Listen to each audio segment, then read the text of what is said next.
start rolling if you want. Okay? Thank you, sir. Bye.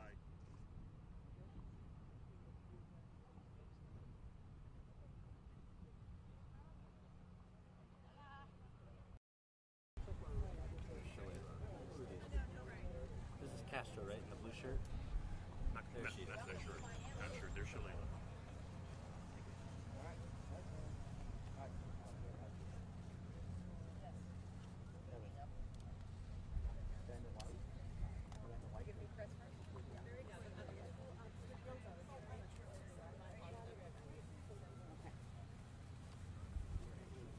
Good morning. Just very brief remarks. I want to thank from my heart the head of the Congressional Hispanic Caucus, Representative Joaquin Castro, who came from Texas to walk with me inside the shelter. Sylvia Garcia, also representative from Texas, who is one of the newly appointed congresswomen, Hispanic congresswomen joining me in Washington, D.C., Congresswoman Donna Shalala. This is the largest detention facility for children under the age of 18 in the entire country. We know that right now they're housing 1,600 kids under the age of 18. They are planning to increasing the capacity to close to 2,400. We are here to tour the facility, not only to see how the children are being housed and how they are treating them, but also to get an understanding as to why they're being kept for over 60 days. What is the plan for them to reunify these children with their families, and making sure that the staff, we have the appropriate staff with the appropriate background checks. One of my main concerns is that we have 75% of the kids being housed are male, only 25% female. That is one of my concerns as a mother. I have a son and a daughter, and I understand that there are separate needs for both. So those are just my brief remarks. I'm just very grateful to have the delegation from Texas, Donna Shalala accompanying me, Congresswoman Shalala. Also, this is in my district. It's very close to my heart as an immigrant, but it's also part of the South Florida district, and we're working very closely together on a lot of these issues. Muchísimas gracias por haber venido hoy. Quiero agradecer a mis compañeros congresistas, el líder del Hispanic Caucus, el representante Joaquín Castro de Texas, la representante Donna Shalala de aquí del sur de la Florida, y también mi compañera Silvia García, la representante de Texas, que han venido desde muy lejos para venir a visitar este centro de detención, que es el más grande que tenemos ahora en el país, en los Estados Unidos. Tenemos más de 1,600 niños en este momento, y yo sé que quieren incrementar la capacidad a casi 2,400 chicos. Una de las cosas que más me preocupan a mí en este momento es que tienen el 75% de los chicos son varones, solamente 25% de los chicos que están ahí adentro son niñas, y como madre teniendo un varón y una niña, yo sé que las necesidades son diferentes. Queremos entrar, ver cómo los están tratando, pero más que nada, cuál es el plan de reunificar a estos chicos con sus familiares. Estos chicos no son criminales, el único problema es que no tienen papeles para estar en los Estados Unidos, y necesitamos tener un plan de acción. Muchísimas gracias, y con eso, si tienen alguna pregunta aquí, se los dejo para el representante Joaquín Castro, Silvia, o representante Shalala. Sure. Well, thank you. First of all, I'm glad to be here with my colleagues, foremost Debbie Mercasal-Powell, who is representing her Florida district extremely well, and Donna Shalala, of course, from Florida, and my Texas colleague, Sylvia Garcia, from Houston. As you know, this is a very important issue for the Congressional Hispanic Caucus and for the American people. We came here today to take a look at a facility that the Trump administration expects to expand by 1,000 beds, 1,000 more kids in this facility. And we'll have more to say, of course, after we visit, but I've had an opportunity now to visit facilities, Border Patrol facilities, ICE facilities, HHS facilities in Texas, New Mexico, Florida in just a few minutes. And what we've seen so far has been extremely troubling. And all of it taken together is part of a morally bankrupt system that the Trump administration has set up. And so I look forward to speaking a little bit more after we visit. When you guys go in, just curious how staged it looks, if you guys could keep that in mind. And are they allowing you to speak to any children?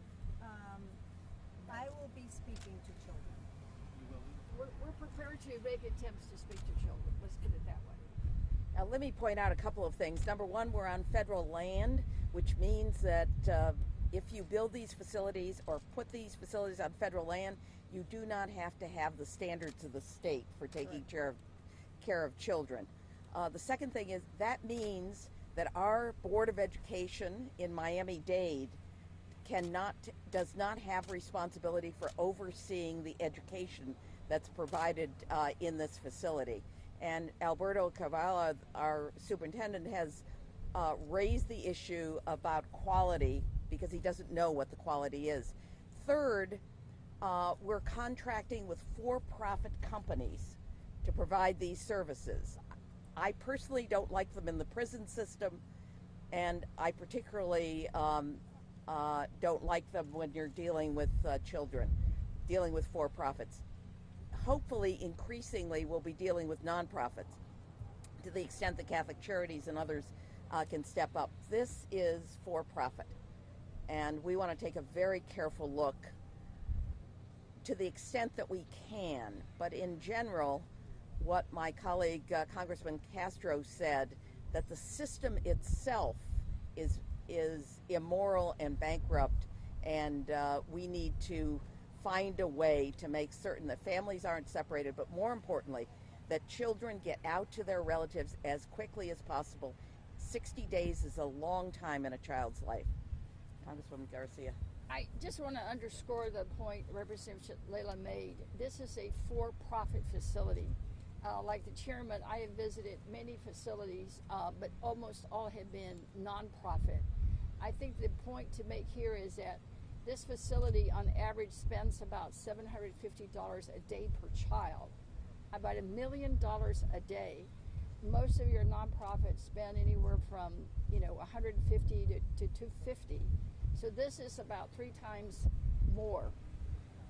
So my first question is going to be, are they getting 3 times better the level of care when it comes to medical screening, for any counseling or mental health services, for the traumatization of these children, and again, the quality of the schools. So we'll be looking at all these things, and yes, we will be prepared to ask questions. Y'all wait and see what might happen. Thank y'all for being here. Also, when you go in, I saw some children playing soccer, and when they were going in, some of them were going in back into the facility with their hands raised like this.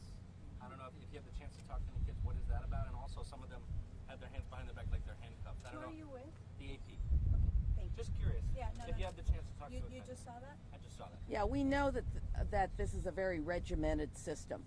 Children should be with families. We should not be creating orphanages, even short-term orphanages in this country. Yeah, we're told they're not allowed to touch each other, even if they're siblings.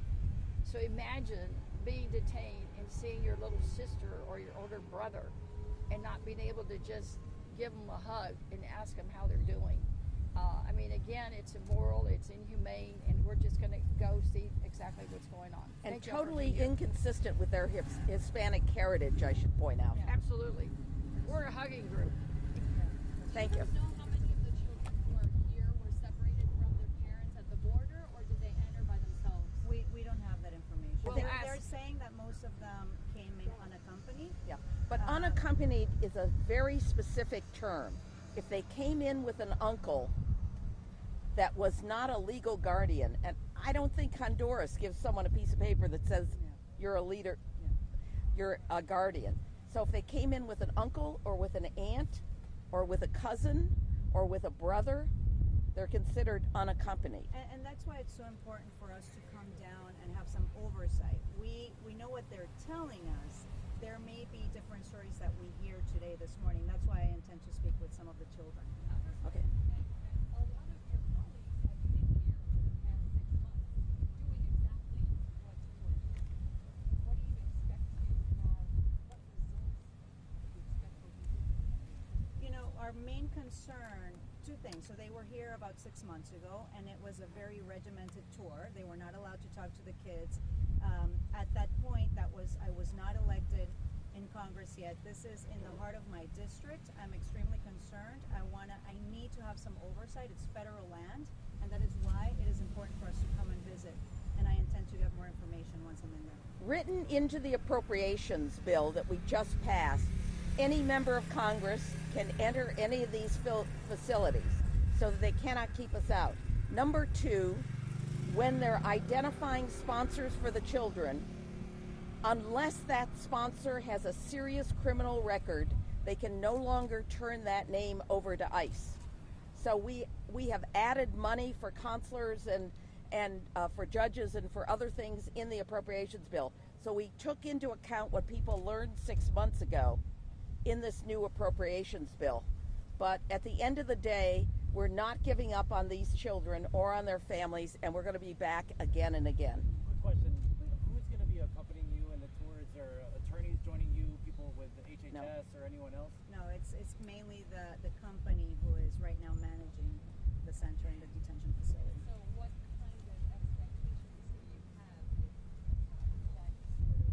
Well, we'll see. We'll I'm see. going in. Hopefully, we'll get more information once I'm in there. Look, know, we're we'll see. pros. We'll see. We'll see. Here's the thing, Glenna.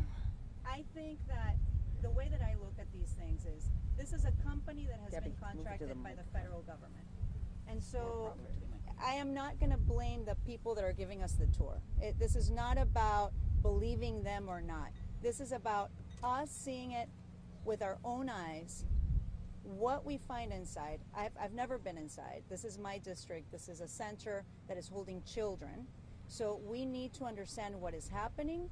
I'm going in hoping that they will, what they're telling us is truthful, but I would like to ask questions from the children because what we are being told sometimes just does not align with what is truly happening in this country. We also have a round table right after. Yeah. Yeah, let's We go. need to get started. Thank you. We will be back here for the press conference right after.